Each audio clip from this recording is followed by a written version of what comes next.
Bonjour, vous écoutez les podcasts d'Authentic Talent. Je suis Chloé Toiti, fondatrice d'Authentic Talent, qui est un cabinet de conseil en talent management, également distributeur officiel de Hogan Assessment en France. Et chez Authentic Talent, on a la chance d'accompagner des structures de toute taille et de tout secteur autour de leurs enjeux de sélection, d'accompagnement individuel ou collectif. Et on a créé ce podcast pour aller explorer avec des dirigeants et des experts RH les différents enjeux humains d'aujourd'hui et de demain. Bonjour Cathy, je suis ravie de te recevoir aujourd'hui dans ce podcast. Bonjour Chloé. Je vais te présenter rapidement pour les personnes qui ne te connaîtraient pas encore. Donc en termes de parcours, tu as été diplômée d'une école de commerce, spécialité marketing, grande distribution. Et tu as un vrai parcours terrain, je pense un parcours inspirant pour pas mal de personnes qui se demandent comment est-ce qu'on gravit les échelons dans une organisation, puisque tu as démarré chef de rayon, tu es passée par directrice d'hypermarché, plusieurs postes en France, à l'international, notamment directrice régionale en Chine, pour finir PDG, donc PDG de Picard. T'es passé dans des structures très différentes avec justement des types de gouvernance assez différents, donc Auchan, Boulanger, Intermarché, Auchan Retail et puis Picard surgelé, donc finalement un parcours très riche. Et au milieu de tout ça, d'ailleurs, ce qui m'a interpellée, c'est que j'ai vu que tu avais fait une formation de coaching. Pourquoi ? On entre dans le vif du sujet. Oui, déjà. Donc effectivement, j'ai fait une formation de coaching, non pas que je souhaitais être coach, mais c'était à mon retour de Chine et puis moi j'avais travaillé chez Auchan et en fait j'avais plutôt eu une formation de manager mais plutôt directif, à encadrer des équipes. Et qui s'est renforcée avec la Chine parce que effectivement les Chinois attendent plutôt un patron qui soit un peu plus directif qu'en France. Et je m'étais dit, je rejoins une nouvelle structure qui est Intermarché et là un mode de gouvernance complètement différent où finalement ils n'attendent pas tant un patron qui leur dise quoi faire, mais finalement quelqu'un qui les conseille, qui les accompagne dans leur métier au quotidien parce que c'est leur patrimoine, ces adhérents d'Intermarché. Et je me suis dit, oh là là, ils vont voir arriver finalement le patron et j'avais à cœur de réussir dans cette mission et je me suis dit il faut que j'aille finalement muscler d'autres muscles que je n'ai pas et notamment cette posture de côte-côte que j'avais peut-être un peu moins. Donc je suis allée effectivement pendant ma période de recrutement me former. Donc j'ai ma certification de coach. Et donc, merci. Et donc, qui m'a permis, d'aborder les choses autrement, d'être plus dans le conseil, dans la posture côte-côte, de ne pas faire par moi-même. Et finalement, je trouve que ça me sert aussi à titre personnel dans des périodes de transition, ce qui est le cas, par exemple, actuellement, là où je viens de quitter Picard. Effectivement, de se re-questionner sur c'est quoi ma mission, mon supplément d'âme dans mon métier, le sens en tout cas que j'ai envie de poursuivre. Donc je trouve que même à titre individuel, c'est très riche. Ouais, c'est hyper intéressant parce qu'on a eu cette discussion avec plusieurs dirigeants justement dans ce podcast avec, je trouve assez régulièrement, on retrouve ce goût de se former en permanence, de se préparer pour la suite et je trouve que c'est assez justement encourageant de voir à quel point cet apprentissage permanent est mis en avant comme l'une des conditions de succès. Sur le coaching, je l'avais pas encore vu, mais pour moi ça fait évidemment complètement sens. Du coup, la question que j'ai envie de te poser maintenant, j'ai repris finalement un peu la biographie que les gens que tu connais savent déjà. Qu'est-ce que tu pourrais nous partager aujourd'hui dans ce podcast que tu n'as pas encore livré dans d'autres interventions ? Alors, je réfléchissais justement ce matin en me disant, mais qu'est-ce que je n'ai pas encore dit de moi, personnellement ? Et en fait, j'avais envie de vous parler de mon petit frère. Voilà, je suis l'aînée finalement, et nous sommes 2 enfants. Donc j'ai un jeune frère, alors qui va bientôt avoir 50 ans, mais on le dit pas. mais effectivement, ça a toujours été mon petit frère. Et avec une volonté très tôt, finalement, lui qui a peut-être un caractère un peu différent du mien, une volonté de le protéger, de le défendre, de l'accompagner. Et donc, en tout cas, ça m'a donné très tôt cette envie de veiller sur ce sens des responsabilités aussi. Et donc, je pense que finalement, mon petit frère a certainement été la première personne que j'ai dû manager, et oui, qui a essuyé les plâtres. Oui, c'est du management. Si tôt, c'est déjà du management. Et ouais, c'est intéressant parce que je sais qu'on a souvent cette discussion en coaching avec des personnes sur la place dans la fratrie et ce que ça peut déjà apporter en fait. Et l'aîné, je trouve, il y a cette place de responsabilité et en plus, ce petit frère, je l'avais voulu. Voilà, ma maman me dit souvent que je réclamais un petit frère en boucle. Et donc voilà, donc j'en ai pris soin et j'avoue que nous avons un lien très privilégié en tout cas. Bah, merci de nous partager ça. Et puis pour rentrer dans le vif du sujet, c'est vrai que ma question pour toi dans la préparation de ce rendez-vous, c'était vraiment quels sont les enjeux humains pour les organisations pour demain. Il y a plusieurs sujets dont tu m'as parlé, mais tu m'as notamment parlé de la façon dont tu l'as abordé au sein de Picard avec toute la préparation de la transformation que tu as menée. Qu'est-ce que tu peux nous partager justement sur ce sujet-là et sur la façon dont tu as pris en compte tous ces enjeux humains? Effectivement, quand j'étais chez Picard, en fait, à l'origine de ce gros plan de transformation, il m'a semblé extrêmement important de mener parallèlement un gros projet humain. Parce qu'un plan de transformation est exigeant, demande beaucoup, met en mouvement les gens. Et je trouvais qu'il était très cohérent par là même de donner en même temps via ce projet humain. Parce que finalement, pas de transformation sans équipe qui monte à bord. Donc, en tout cas, c'est comme ça que je vois les choses. Donc, pour moi, les enjeux ont été très importants. Il y a eu notamment un enjeu de se dire le rapport au travail change terriblement. Oui. Donc, comment finalement on remet les équilibres entre vie professionnelle et vie personnelle. C'est beaucoup de sujets, effectivement, sur lesquels les jeunes, notamment qui entraient chez Picard, nous interrogeaient. Là où, finalement, on est une entreprise dont les magasins sont ouverts 7 jours sur 7. Et oui, ça prend une teneur différente que dans d'autres types d'entreprises. Comment vous avez abordé ça ? Exactement. Donc, en fait, c'est ce qui est important, comment on aborde ça. On l'aborde à travers les congés peut-être parentaux, à travers aussi la prise de vacances pour les gens qui ont des enfants, d'autres qui en ont pas, sur les rendez-vous que l'on peut mettre ou surtout pas mettre à la rentrée des classes, par exemple. Enfin, moi, je m'interdis de faire des réunions le jour de la rentrée des classes avec mes collaborateurs. Je dis bien collaborateurs parce que des fois on dit ah oui mais les femmes pour qu'elles puissent accompagner les enfants, moi chez moi c'est toujours mon mari qui a conduit notre fils à l'école. Donc je pense qu'en plus les mesures, ce qui est important, c'est de les prendre pour les hommes comme pour les femmes. En fait, pour moi, il n'y a pas de discrimination à faire quand il s'agit de s'occuper de ses enfants. Et puis, effectivement, je pense qu'il faut là aussi commencer à personnaliser, individualiser un certain nombre de choses. Il y a bien sûr les accords d'entreprise qui permettent qu'il y ait un juste projet humain pour tout à chacun. Mais je pense aussi qu'il est important que chaque manager se pose personnellement sur l'un. La vie de l'un n'est pas l'autre, l'aspiration de l'un, le talent de l'un n'est pas celui de l'autre. Et je pense qu'il faut qu'on tende, nous en tout cas, vers de plus en plus du management personnalisé et de l'accompagnement personnalisé. Ouais. Donc alors ça me parle beaucoup et je sais qu'il y a beaucoup de DRH dans notre réseau qui se retrouvent complètement dans cette idée et en même temps, selon les tailles de structure, qui peuvent trouver ça très très difficile. C'est quoi les bonnes pratiques à mettre autour pour être capable vraiment d'offrir cette individualisation ? Moi, je pense que c'est d'abord et avant tout un management de proximité. Je pense qu'avant même d'imaginer des outils, des formations, de l'accompagnement quel qu'il soit, je pense qu'à partir du moment où les gens n'ont pas de gros râteaux, mais qu'il y a véritablement où on accorde de l'importance à l'organisation qui fait que vous n'avez pas plus de 8-10 personnes en direct, eh bien ça permet effectivement d'avoir cette écoute de proximité, cet accompagnement de proximité qui, à mon sens, est essentiel et vous permet d'avoir de vrais rituels. Pareil, on a mis en place avec ma DRH chez Picard des People Review qui nous permettent de passer les gens individuellement. Finalement, il y a un temps pour chacun qui nous permettent d'envisager les projets, les trajectoires. Et je pense qu'il ne doit plus y avoir de trajectoire comme il y avait à mon époque. Et on doit faire chef de rayon, puis chef de secteur, et puis directrice d'hypermarché, et puis. Je pense qu'aujourd'hui, voilà, il faut savoir prendre des paris sur des pépites qui sont encore très jeunes et peut-être qu'elles doivent effectivement passer au travers de certains postes pour embrasser d'autres carrières. Je pense qu'à l'inverse, d'autres ont besoin effectivement d'avoir des parcours en zigzag pour, je dirais, se muscler tout au long de leur parcours pour effectivement ne pas les mettre en échec sur le poste d'après. Et ça, on le sait quand effectivement on passe du temps avec chacun. Et quand on a un discours franc, je dirais là aussi, de dire oui, c'est possible et non, ça ne l'est pas et je t'explique pourquoi.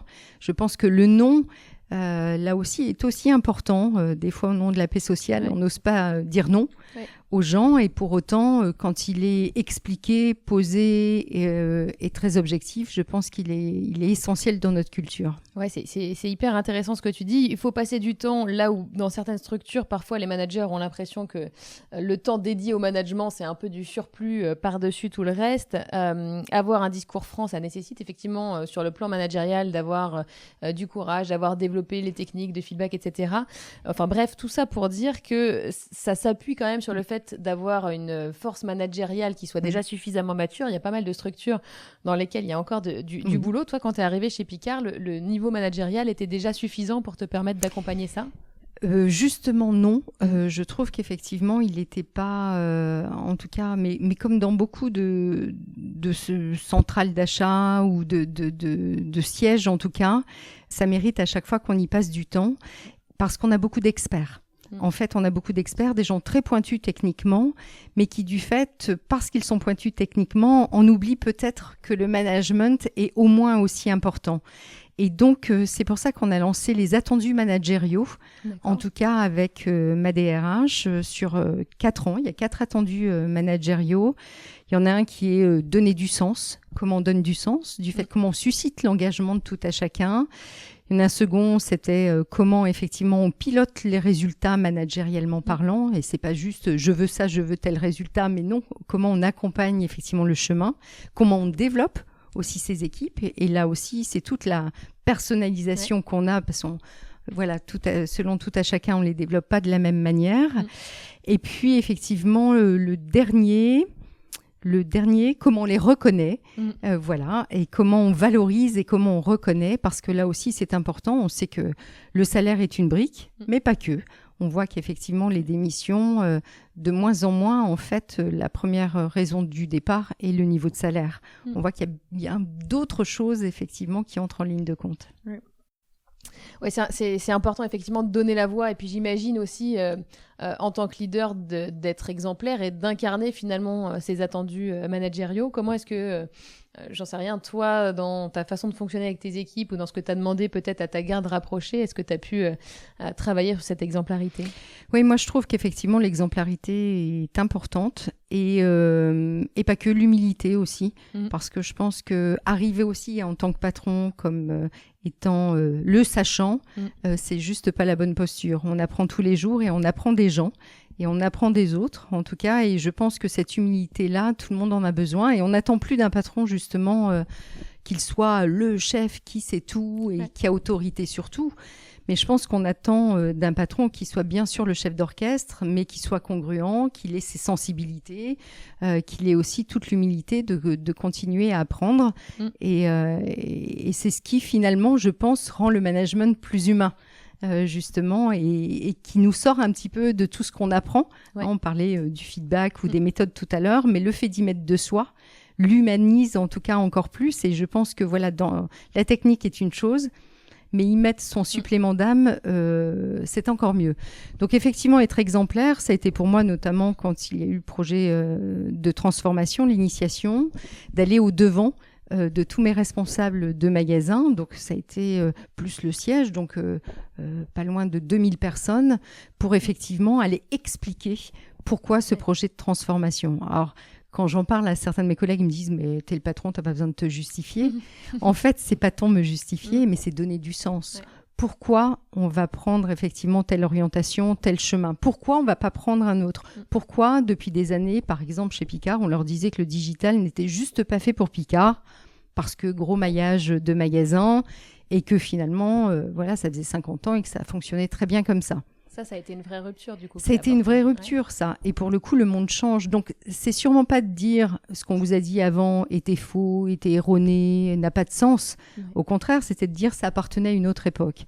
Mais de dire le monde change. Regardez, on a eu la crise sanitaire, explosion des achats en ligne. Et effectivement, 10% du surgelé est désormais vendu en ligne. Je leur dis, est-ce qu'on se prive de 10% ? Ou effectivement, est-ce qu'on tente d'opérer notre propre transformation digitale ? Ça a été quoi l'accueil de cette proposition ? Eh bien, elle est partagée. C'est-à-dire, vous avez un tiers, un tiers, un tiers. Il y a souvent un tiers qui dit « Ouais, depuis le temps que je le dis, moi, je veux en être » et ça fait briller les yeux. Vous avez un tiers qui dit « Oh là là, il est urgent d'attendre » et on va voir les premiers résultats. Et ceux-là, vous les embarquez très, très vite avec le partage des premiers résultats. Ouais. Et puis, il y a un tiers qui, effectivement, qui est plutôt frein. En tout cas, dans ces changements, parce que ça change de ce qu'on a toujours fait, ça change des croyances que l'on a depuis toujours. Et là, pour le coup, effectivement, il faut les embarquer dans les projets, être de plus en plus participatifs, de les mettre dans des workshops pour aussi comprendre finalement quel est le frein essentiel. Et puis là aussi, le frein de l'un n'est pas le frein de l'autre. Donc, le management de proximité est pour moi un levier très, très important aussi quand on transforme une entreprise pour comprendre, parce que des fois, c'est simplement de la peur, des fois, c'est des idées reçues, des fois, c'est effectivement de la méconnaissance qui fait peur aussi quand on n'est pas digital natif, de se dire « Oh là là, digital demain, ça veut dire que mon métier potentiellement peut disparaître et n'existera plus ». Donc, en fait, ce sont autant de freins qu'il faut savoir lever. Et là, pour le coup, la personnalisation dont on parlait tout à l'heure a complètement du sens. Ouais, c'est hyper intéressant, effectivement, de se dire on va pas mettre tout le monde dans le même bateau et traiter, entre guillemets, la réticence globale de la même façon pour tout le monde. Donc ça, c'est vraiment quelque chose que tu réappliques là, ici. Aussi, alors tu me disais le rôle finalement du leader, il change, ou en tout cas les attendus. C'est-à-dire que l'humilité dont tu parlais il y a quelques années, on parlait plutôt, on attendait le leader charismatique, sans aucune faille, etc. Donc aujourd'hui, il y a ce sujet de l'humilité, peut-être un peu d'accepter de la vulnérabilité, d'accepter de dire qu'on a fait des erreurs, etc. Qu'est-ce qu'il y a d'autre justement pour toi sur l'évolution, tu vois, le leader de demain versus celui d'aujourd'hui, qu'est-ce qui bouge vraiment ? Je pense en fait qu'il est important d'avoir aussi une vision, une vision très claire. C'est-à-dire, en fait, il y a cette équation qui n'est pas simple pour le manager d'aujourd'hui et de demain. C'est comment on gère un quotidien qui change de plus en plus vite et qui est fait de crise. En l'occurrence, moi, je me dis, je suis passée à travers la crise sanitaire, la crise du pouvoir d'achat, la crise de l'énergie, autant de crises, effectivement, qui ont été mon quotidien ces 3 dernières années. Et en même temps, comment on construit demain ? Parce que le monde bouge, il faut sentir effectivement les signaux faibles, comprendre les tendances qui sont en train d'émerger, de se dire qu'est-ce que ça veut dire dans mon métier ? Donc en fait, parce qu'on pourrait très vite être happé par un quotidien qui nous étouffe et qui n'est pas simple. Et en même temps, le rôle du manager, c'est quand même construire demain, parce qu'on sent qu'on est dans une ère qui change en fait. On a besoin de construire demain et les piliers de demain. Et donc, il faut des managers courageux pour pouvoir effectivement porter des choses qu'on n'a jamais vécues avant. Humble, on se l'est dit, c'est-à-dire des managers qui osent tester. Vous voyez, moi, je parle souvent aussi, quand j'étais chez Picard, finalement, la livraison express que j'ai souhaité mettre en place, qui nécessitait une association avec un partenaire type Deliveroo, Uber Eats, etc. Et je me souviens avoir eu 90% de mon comité de direction qui m'a dit « Ah mais non, jamais ». Pourquoi ? Et là, j'aurais dit, mais pourquoi jamais ? Alors, certains de me dire, ah oui, mais qui attend des surgelés dans les 10 minutes qui suivent ? Jamais. Qui, effectivement, Uber Eats, Deliveroo, par rapport à l'image de Picard, ça va pas ensemble. On va dédier, en plus, on va confier notre livraison, finalement, à un livreur qui est pas de chez nous.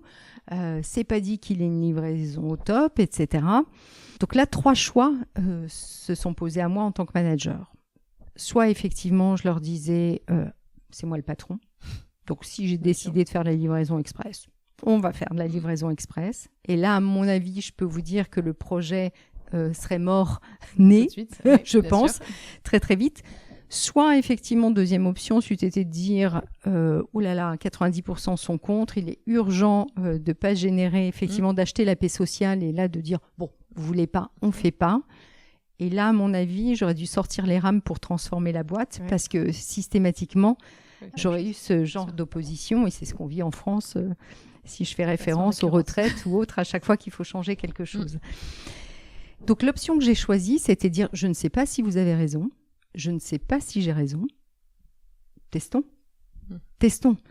Et donc, en fait, pour moi, je trouve que c'est aussi une vraie qualité du manager d'aujourd'hui de se dire, je ne sais pas si tu as raison, je ne sais pas si j'ai raison, mais testons sur une granularité telle qui ne met pas en danger l'entreprise. Donc, on l'a testé sur 17 magasins parisiens avec nos conditions et je leur ai dit, quels indicateurs de mesure feront en sorte que vous dites, ah non, vraiment le projet, on ne le poursuit pas ou à l'inverse, on le déploie.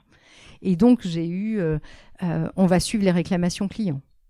Très bien. On va effectivement, ma directrice qualité, de dire faire des audits inopinés pour voir s'il y a maintien de la chaîne du froid. Super. Très bien. D'autres m'ont dit le NPS. Vous savez, sur les applications Deliveroo ou Uber Eats, vous pouvez noter votre livraison, le NPS qui sera attaché à Picard. OK.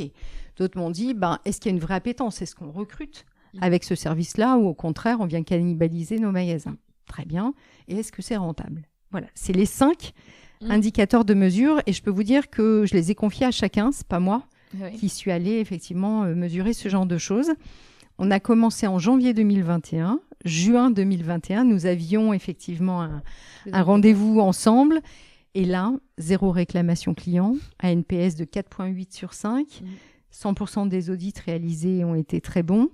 64% des gens qui utilisaient la livraison express étaient des gens qui n'avaient jamais été chez Picard, donc du recrutement en masse, et puis effectivement une belle rentabilité, plus rentable que notre livraison à domicile. Donc à partir de là, je les ai regardés et ils m'ont dit, alors on déploie quand ? On attend quoi ? Donc voilà, effectivement, parce que c'est ça notre monde d'aujourd'hui, ce sont que des choses inédites qu'on n'a jamais faites par le passé. Et donc, je pense qu'il va falloir avoir cette humilité-là de dire, je ne sais pas si vous avez raison, je ne sais pas si j'ai raison, testons. Et moi, j'étais prête à effectivement ranger le projet si toutefois il n'avait pas rencontré son public. Ouais, c'est cette culture-là qui offre un peu de droit à l'erreur aussi, de se dire on peut se tromper et en même temps tout en les impliquant. Je pense que c'est ça aussi l'élément intéressant dans ton histoire, tout en les impliquant sur les conditions de succès et de réussir à définir ses KPI. Mais tu as raison, parce que ce droit à l'erreur, en fait, là aussi, si je peux me permettre une petite anecdote, c'est effectivement, je me suis dit, si je veux innover, Dieu sait qu'on a besoin d'innover dans notre époque, et libérer en tout cas les énergies autour de moi, je dois donner le droit à l'erreur. Alors, soit je me mettais derrière effectivement un pupitre en disant, désormais le droit à l'erreur est autorisé dans l'entreprise. Mais ça se décrète pas, oui. Mais ça se décrète pas, ou en revanche, ça s'oublie peut-être. Ce que j'ai fait, en fait, le premier séminaire avec mon comité de direction, je leur ai offert une bêtise de Cambrai. En fait, ils ont trouvé des bêtises de Cambrai sur leur lit. Donc, hormis manger des bonbons, effectivement, le lendemain, ils m'ont dit, mais pourquoi une bêtise de Cambrai ? Donc, je leur ai dit pour 3 raisons. La première, c'est qu'effectivement, ça vient de Cambrai. Cambrai est une ville du nord de la France. Et en fait, je suis nordiste, je suis lilloise d'origine. Et donc, je vais vous livrer un petit peu de moi. Donc, en fait, là aussi, c'est une qualité du nouveau manager que de s'exposer et de livrer un peu de soi. La deuxième, c'est que je leur ai dit, c'est un bonbon qui est au patrimoine de la gastronomie française. Et quand on est Picard et qu'on veut servir le bon et le meilleur pour nos clients, est-ce que ça fait pas sens que de viser la gastronomie française ? Et troisièmement, je leur ai dit, en fait, ce bonbon, c'est tout ce qui reste d'une entreprise qui a vu le jour dans les années 1800, parce qu'un commis s'est trompé, en fait, dans les ingrédients qu'il a mixés, comme souvent en cuisine. Et finalement, elle est au patrimoine de la gastronomie française, cette bêtise de Cambrai. Donc, leur dire, vous voyez, à vous tromper, on n'est pas à l'abri de découvrir une pépite. Donc, je pense que, voilà, en fait, ils n'oublieront jamais, et ils me l'ont souvent ressorti, cette bêtise de Cambrai, en me disant, mais voilà, on a tout un symbole avec ça et toute une cohérence, et elle nous a raconté une histoire autour de ça. Et donc, voilà comment a commencé le droit à l'erreur, en tout cas, initié par moi chez Picard. Je me permets d'interrompre 15 secondes votre écoute. Si vous êtes encore avec nous, c'est que le contenu vous plaît. Et on vous a compilé toutes les idées, les messages clés, les conseils de nos interlocuteurs sur notre site internet authentiquetalent.fr. Donc je vous invite à aller y jeter un œil. Le lien du site est dans la description de cet épisode. Bonne écoute. Très beau storytelling autour du droit à l'erreur que d'autres pourront réutiliser peut-être. Éventuellement. On ne sait pas. Hyper intéressant. La question que je me pose, et je pense qu'une partie de notre audience doit se poser aussi, c'est quand tu te retrouves PDG d'une structure comme Picard à une époque où, comme tu le dis, le rapport au travail il se transforme, est-ce que vous vous retrouvez également confronté à tous ces enjeux d'attractivité en fait, quelque part? Comment t'attires des gens dans des métiers qui sont pas toujours si faciles ou si rémunérés, ou en tout cas qui nécessitent quand même un peu de, j'allais dire, d'effort fort sur la partie conditions de travail, puisque c'est du 7 jours sur 7, etc. Comment est-ce que tu as abordé ce sujet de l'attractivité ? Donc, un des leviers de notre plan de transfo, c'était rendre notre marque incontournable en développant la marque d'enseigne, la marque citoyenne et la marque employeur, effectivement. D'accord. Donc ça, c'était important et c'est pour ça qu'on s'est attelé à travailler avec nos partenaires sociaux sur la qualité de vie au travail, sur l'inclusivité, sur les accords aussi handicap. On avait énormément de retard, effectivement, à l'époque.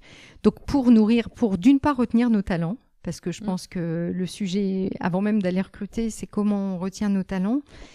Et puis, effectivement, aller en attirer d'autres. Et comment, dans ce plan de transformation, on leur laisse une place aussi à l'innovation, à participer, effectivement, à imaginer l'entreprise de demain. Donc, il y a eu beaucoup de workshops quand on a défini notre raison d'être. On parlait tout à l'heure du rapport au travail et du sens qu'on a besoin, en tout cas, à mettre dans la mission que l'on cherche.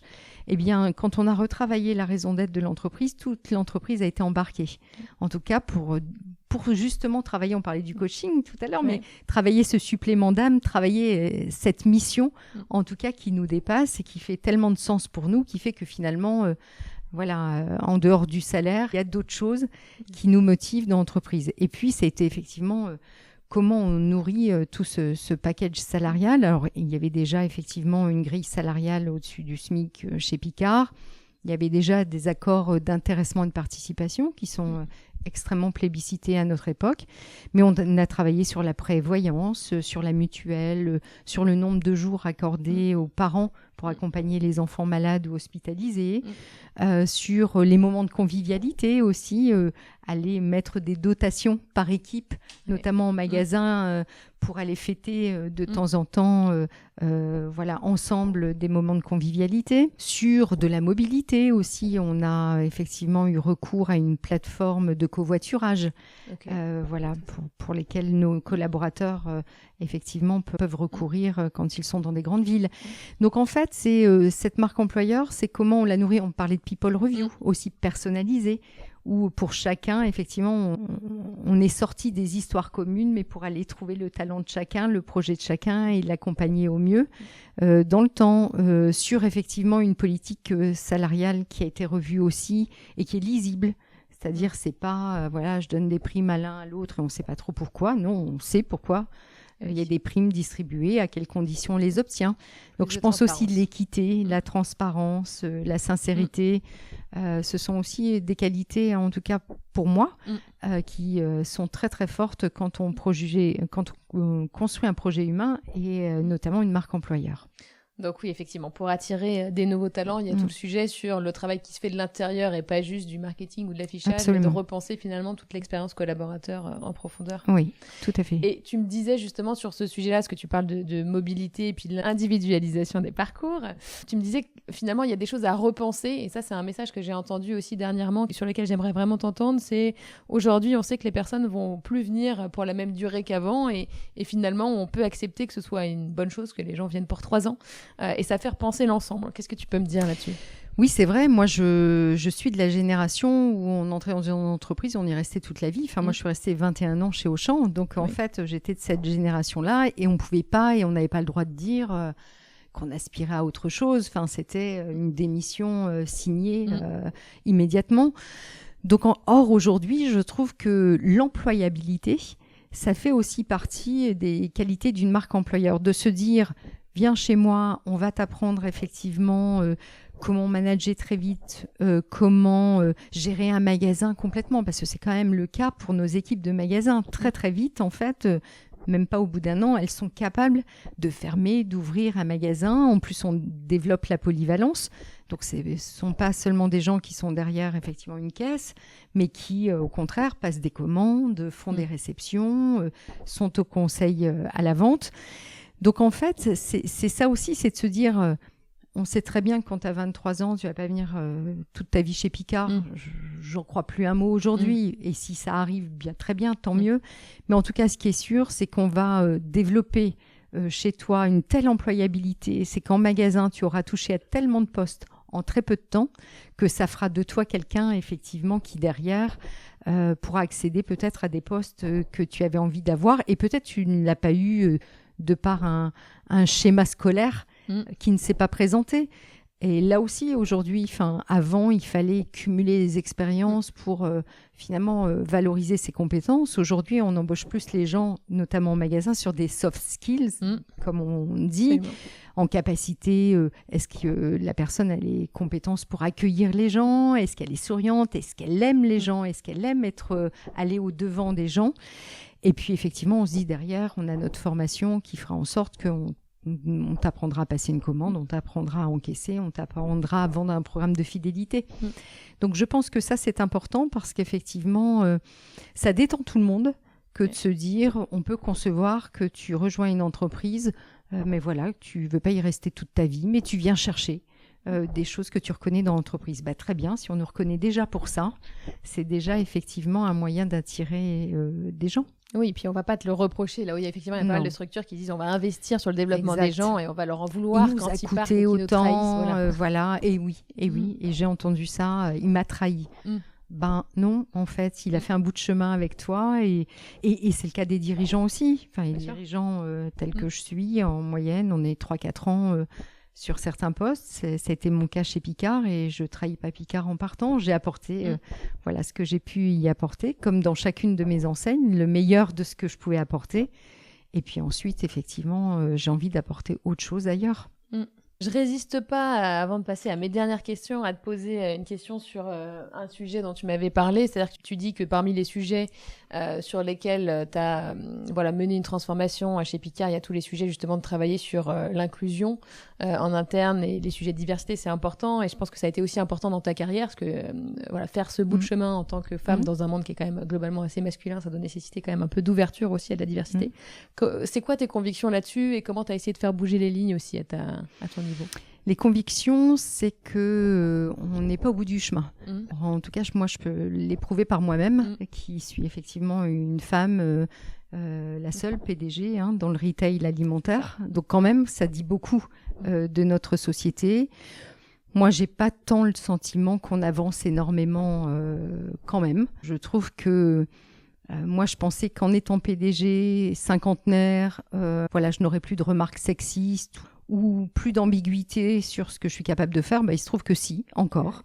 Des fois, on me dit que c'est plutôt mon actionnaire qui a dû faire plutôt que moi, etc. Donc je trouve qu'on est encore très, très loin, effectivement, de ce qu'on est en droit d'attendre quand on fait partie des minorités, en tout cas, quelles qu'elles soient. Donc, je trouve qu'il faut des rôles modèles. Et moi, j'ai été ravie. En tout cas, je me suis rendu compte au fil de mon parcours, de mes interventions notamment, où on me disait « Ah, vous êtes la PDG de Picard, vous pouvez intervenir dans les écoles ou dans des conférences. » Et j'avais des questions. Je passais la moitié du temps sur des aspects personnels, autant que sur des aspects professionnels. Et on me disait « Mais vous êtes mariée, vous avez des enfants ?» Et tout ça fonctionne bien. Et le fait, effectivement, de rassurer, de montrer par la preuve de vrais exemples, comme quoi c'est possible aux femmes, mais aussi aux hommes.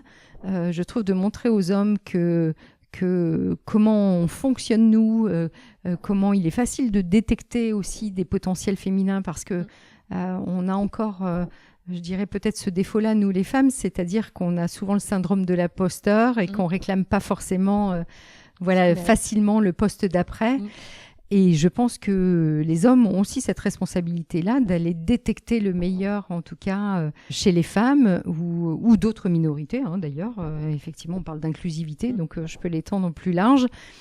Donc je pense que ça aussi, c'est une vraie audace et qui doit être là aussi récompensée, accompagnée. Donc je pense que ces discours et ces beaux exemples concernent tout le monde, tout à chacun. Et je pense que c'est valorisant pour une femme d'être PDG et c'est très valorisant. Moi, je pense là à mes actionnaires, pour des hommes, d'avoir pris ce risque-là, entre guillemets. Je vais le mettre entre guillemets parce que certains vont dire « Oh là là, quel risque tu prends ?» Mais d'avoir osé et de montrer le chemin. Et je pense qu'il faut des gens qui soient à même de montrer le chemin. Et donc, de le revendiquer à travers, là aussi, de la communication, du rôle modèle, pour expliquer que c'est possible, ça arrive et qu'en plus, tout le monde est gagnant. Ouais, et merci pour le témoignage, parce que je pense que c'est aujourd'hui, il y a parfois un peu de lassitude, et je peux le comprendre parce que le sujet il peut être un petit peu martelé, mais je me retrouve avec quand même beaucoup de discussions où les gens me disent bon, on a quand même beaucoup bougé là-dessus, est-ce qu'on a besoin d'en parler autant? Merci de rappeler que c'est toujours un sujet et Non, que voilà, et que même à ton niveau tu peux le sentir. Ouais. Moi je suis désolée, on n'a pas tant que ça bougé. Enfin, moi je vous le dis, voilà, des remarques sexistes ou des choses qui se ferment devant vous, ça arrive encore très régulièrement, quand bien même on a 29 ans de chemin, ce qui est mon cas. Donc je pense qu'il faut en parler jusqu'à temps qu'on n'en parle plus, mais pour le moment en tout cas, on n'est pas au bout du chemin. Loin s'en faut. Ouais.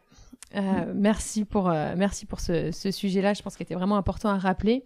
J'ai 2 questions qui me restent. La question des conseils, tu vois, dans cette fin d'épisode, on a des dirigeants qui nous écoutent, des DRH qui nous écoutent et qui sont là pour rechercher de l'inspiration. À partir, toi, de ton expérience, tes convictions, quel type de conseils tu aurais envie de leur donner si justement ils se mettent dans cette posture de se préparer pour les enjeux humains de demain? Alors, à un dirigeant, à un collègue, je lui dirais déjà de trouver, en tout cas de travailler avec un DRH qui soit business partner. Ça, c'est important parce que si le DRH a le sentiment que s'occuper des hommes, c'est à côté du business et qu'il n'est pas concerné par le métier qu'exercent en fait les collaborateurs de son entreprise, alors on a un sujet. Donc vraiment, l'orientation business partner est important. Moi, je dirais à un collègue aussi d'accorder beaucoup d'importance au dialogue social parce qu'en fait, le dialogue social permet de signer bon nombre d'accords qui sont quand même les fondamentaux de la marque employeur. Sans partenaires sociaux, sans accords, vous voyez, moi, je viens de signer en janvier de cette année le premier accord qualité de vie au travail. Il n'y en avait pas dans l'entreprise. Et ça se construit avec les partenaires sociaux. Il n'y en avait pas. Donc, le nouvel accord handicap également. Donc, en fait, il est important de vraiment, parce qu'on a le sentiment des fois que c'est au DRH de s'occuper des partenaires sociaux. Mais je pense qu'il faut mettre le poids du corps quand on est dirigeant sur ce dialogue social, parce que sans dialogue social, il n'y a pas d'accord qui font bouger les lignes.